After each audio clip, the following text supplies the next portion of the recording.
Sir தொடர்ந்து திமுகவை இப்ப கடுமையா விமர்சிச்சு வரீங்க. அதாவது அவங்க செய்யற தவறுகளோ இதை செய்ய மாட்டேன் சுட்டி காட்டு வரீங்க.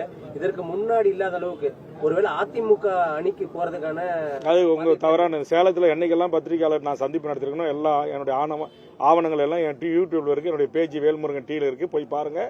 அது அதிமுக ஆட்சியோ திமுக ஆட்சியோ என்னுடைய பிறப்பிலேயே எங்க அநீதி நடந்தாலும் அக்கிரமம் நடந்தாலும் அட்டூழியம் நடந்தாலும் கேள்வி கேட்பேன், தட்டி கேட்பேன்.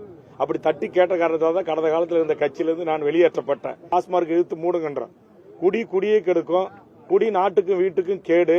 இது ஒவ்வொரு பாட்டிலையும் அச்சடிச்சு ஸ்டிக்கரை ஒட்டிட்டு அப்புறம் தமிழ்நாடு அரசு டாஸ்மார்க்ல நீங்க விற்பனையை இன்க்ரீஸ் பண்றதுக்கு ஐஏஎஸ் படிச்சு ஐபிஎஸ் படிச்சு அதிகாரியை கூட்டு ரெவியூ மீட்டிங் நடத்துறாங்க.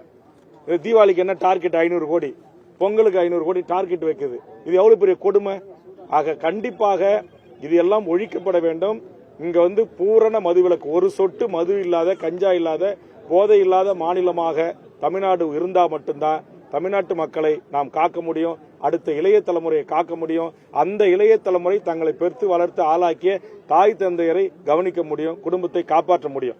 இன்னைக்கு குவார்டர் குடிக்க, ஆஃப் குடிக்க, கஞ்சா குடிக்க கள்ள தூக்கி போட்டு அப்பாவை கொல்றான், அம்மாவை கொல்றான், வயசான பாட்டியை கொல்றான். இதெல்லாம் அநியாயம் அக்கிரமம் நடந்துகிட்டு தானே இருக்கு. இதையெல்லாம் முடிவு கட்டணும்னா இது முற்று முழுதுமாக அழித்து துடைத்தெறியப்பட வேண்டும் என்பதுதான் எமது கட்சியினுடைய நிலைப்பாடு. இதற்காக விரைவில் மிகப்பெரிய ஒரு போராட்டத்தை தமிழக வாழ்வுரிமை கட்சி முன்னெடுக்க இருக்கிறது. ஒரு சில காவல்துறை உளவுத்துறை நேர்மையான அதிகாரிகிட்ட எங்கெங்க விற்குதுன்னு டீட்டெயில்ஸை கலெக்ட் பண்ணி நான் கொடுத்துக்கிட்டு வரேன்.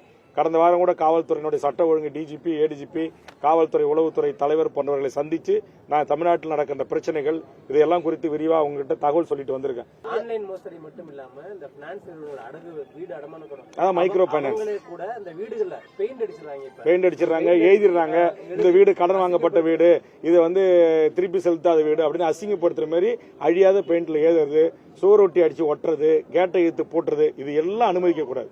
இதுக்கு வேற தனியார் குன்ற ரவுடிகள் படையை பயன்படுத்துறாங்க.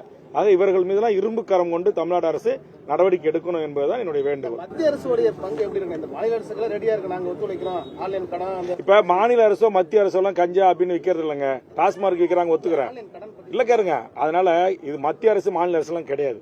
இது தனியார் இந்த மைக்ரோ கடன் வங்கிகள் மீது அதுக்கான சட்டங்களை ஏற்றி கடுமையான நடவடிக்கைகளை ஒன்றிய மாநில அரசுகள் எடுக்கணும்.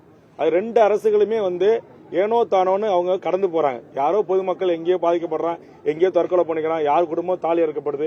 பாமக நடத்துற 24ஆம் தேதி இடஒதுக்கீடு போராட்டத்தில் தமிழக வாழ்வுரிமை பங்கேற்குமா இல்ல ஆதரவு? பாட்டாளி மக்கள் கட்சி நிறுவனரோ அல்லது டாக்டர் அன்புமணி அவர்களோ தமிழக வாழ்வுரிமை கட்சி ஆதரவளிக்க வேண்டும் என்று சொன்னால் கண்டிப்பாக போராட்ட களத்தில், சமூக நீதி களத்தில், அது பாமகவோ அல்லது வேறு எந்தவித அரசியல் கட்சிகளையோ சாதிவாரி கணக்கெடுப்பு நடத்தி அந்தந்த சாதிகளின் எண்ணிக்கைக்கு ஏற்றவாறு கல்வி, வேலைவாய்ப்பு, இடஒதுக்கீடு வழங்க வேண்டும், வாருங்கள் போராடுவோம் என்று சொன்னால் கண்டிப்பாக தமிழக வாழ்வுரிமை கட்சி கைகொடுத்து போராடுவதற்கு தயாராக இருக்கிறது.